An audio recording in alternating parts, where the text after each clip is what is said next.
पहाड़ों के दरमियान सरसब्ज व शादाब झील किनारे एक गांव था, जहां एक गरीब शख्स अपनी बीवी के साथ झील किनारे एक छोटी सी झोंपड़ी में रहता था। एक दिन उसे बीवी ने कहा, मैं भूख और फाके से तंग आ गई हूँ। मैं तुम्हें 3 रोटियां पका के देती हूँ। किसी दूसरे गांव जाकर कुछ पैसे कमा कर लाओ। तो वो शख्स कमाने के लिए दूसरे गांव निकल पड़ता है। सारा दिन चलते चलते जब वो थक जाता है तो गहरे जंगल में एक दरख्त के नीचे कुएं के पास बैठ जाता है और 3 रोटियां एक कतार में रखकर कहता है कि छोटी खाऊं, दरमियानी खाऊं या बड़ी खाऊं। कुएं में मौजूद परियां ये सुन के डर जाती हैं और गरीब शख्स से ये कहती हैं कि तुम कोई जिन हो या भूत? ना मैं जिन हूँ और ना ही भूत, मैं एक बहुत बड़ा देव हूँ। तुम हमें कैसे आजाद करोगे?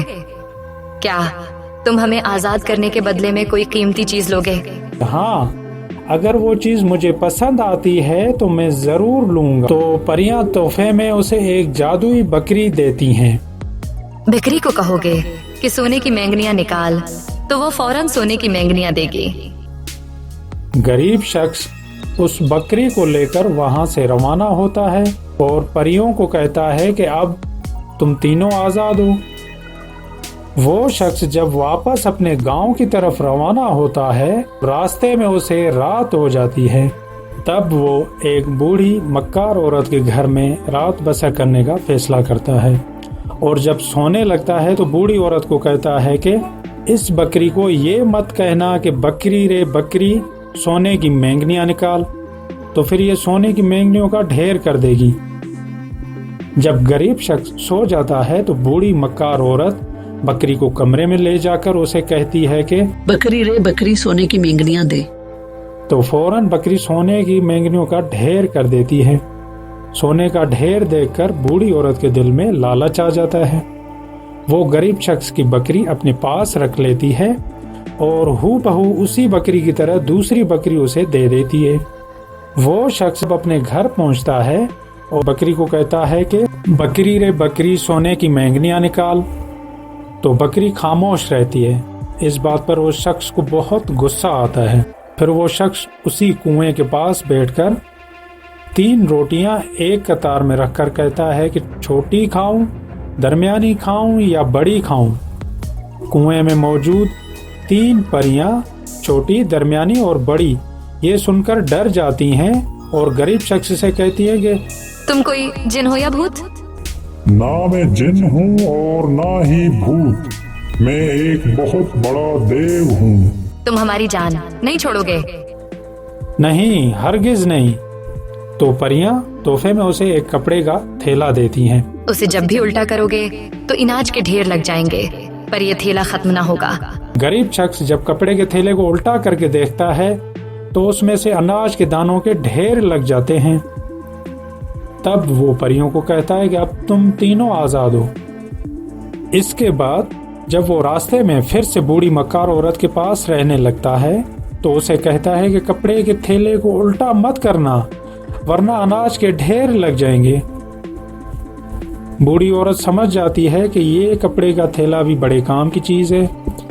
वो ये थैला अपने पास रख लेती है और उसकी जगह दूसरे थैले में कुछ अनाज के दाने रखकर गरीब शख्स को दे देती है। वापस अपने घर पहुंचता है और थैले को उल्टा करता है तो थैले से कुछ अनाज के दाने निकलकर खत्म हो जाते हैं। तब गरीब शख्स की बीवी उसे कहती है कि तुम्हें कोई बेवकूफ बना रहा है। ये सुनकर गरीब शख्स को उन तीनों परियों पर बहुत ही ज्यादा गुस्सा आता है। वो शख्स उसी कुएं पर 3 रोटियां एक कतार में रखकर कहता है कि छोटी भी खाऊंगा, दरमियानी भी खाऊंगा और बड़ी भी खाऊंगा। ये सुनकर तीनों परियां बहुत ही ज्यादा डरने लगती हैं और कहती हैं कि तुम हमें जीने दो, हम तुम्हें एक और जादुई चीज देती हैं। नहीं, मुझे कोई जादुई चीज नहीं चाहिए। आपकी दी हुई हर जादुई चीज नकली है, वो काम नहीं करती। नहीं, हमने तुम्हें असली जादुई चीजें दी थी, लेकिन रास्ते में कोई उनको बदल देता है। अब हम तुम्हें जादू का एक डंडा देती हैं।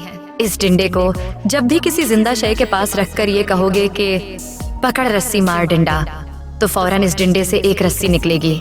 और जब तुम उसे ये कहोगे कि बस रस्सी बस डंडा, तो ये दोनों इस जिंदा शय को मारना बंद कर देंगे।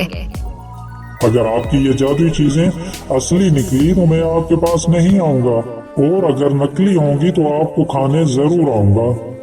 वो वहां से वापस जाता है और रास्ते में रात हो जाने पर बूढ़ी औरत के घर में ठहरता है।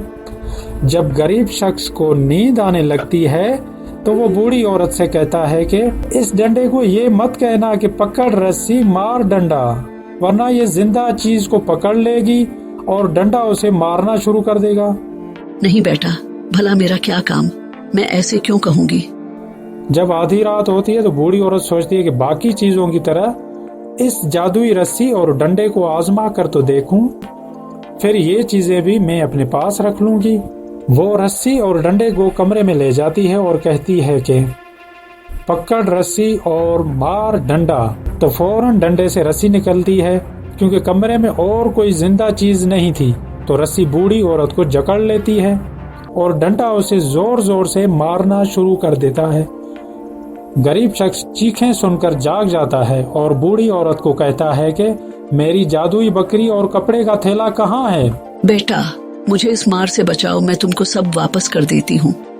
तब वो शख्स डंडे को कहता है कि बस डंडा बस रस्सी, तो डंडा बूढ़ी औरत को मारना बंद कर देता है और रस्सी भी उसे छोड़ देती है। बूढ़ी मक्कार औरत रोते हुए कहती है कि बेटा, मैंने लालच की वजह से तुम्हारी जादुई चीजें अपने पास रखी थी, मुझे इस बात की सजा मिल चुकी है। ये लो तुम्हारी बकरी और कपड़े का थैला। गरीब शख्स वो जादुई बकरी, कपड़े का थैला और डंडा अपने साथ लेकर घर पहुंच जाता है। वो थैले से ढेर सारा अनाज और बकरी से ढेर सारा सोना हासिल करता है और अपनी बीवी को दिखाता है। फिर वो दोनों अमीर बन जाते हैं और हंसी खुशी रहने लगते हैं।